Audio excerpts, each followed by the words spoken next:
गीता के समक्ष अगर भक्त बैठता है तो उसके जीवन की सारी चरित्र परमात्मा के सामने आ जाती है।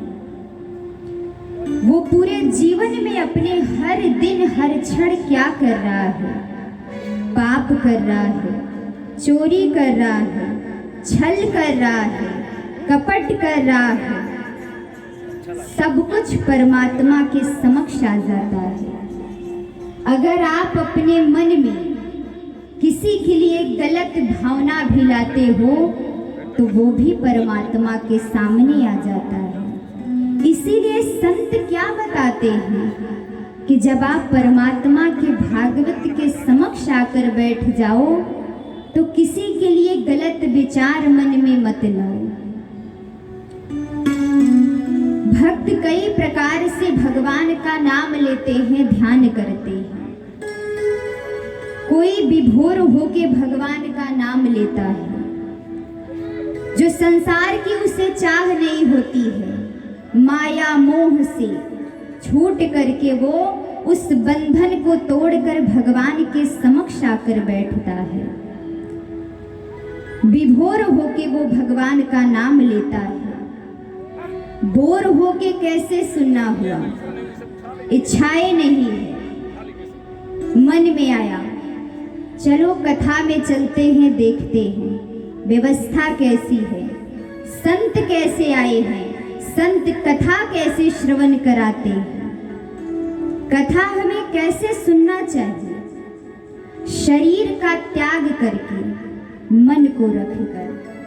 कई भक्त होते हैं जो शरीर को तो कथा में रखते हैं लेकिन मन का त्याग कर देते हैं। मन किसी बाजार में छोड़ देते हैं, किसी घर के अंदर छोड़ देते हैं। लेकिन अगर शरीर से प्राण निकल जाए तो आपके शरीर का क्या अर्थ है? कुछ भी नहीं है। शरीर का त्याग कर दो, मन को रखो कथा में, क्योंकि मन ही भगवान से मिलन कराता है।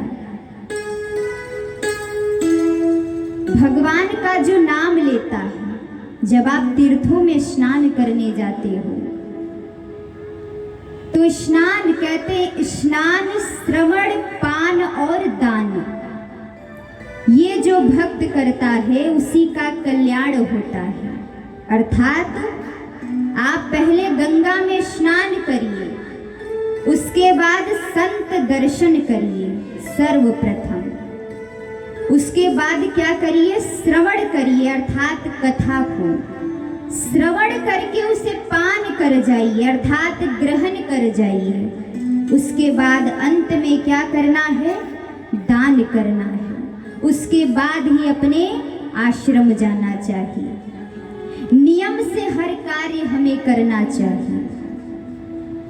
हम इस कलयुग में आए तो हैं, जन्म क्यों मिला?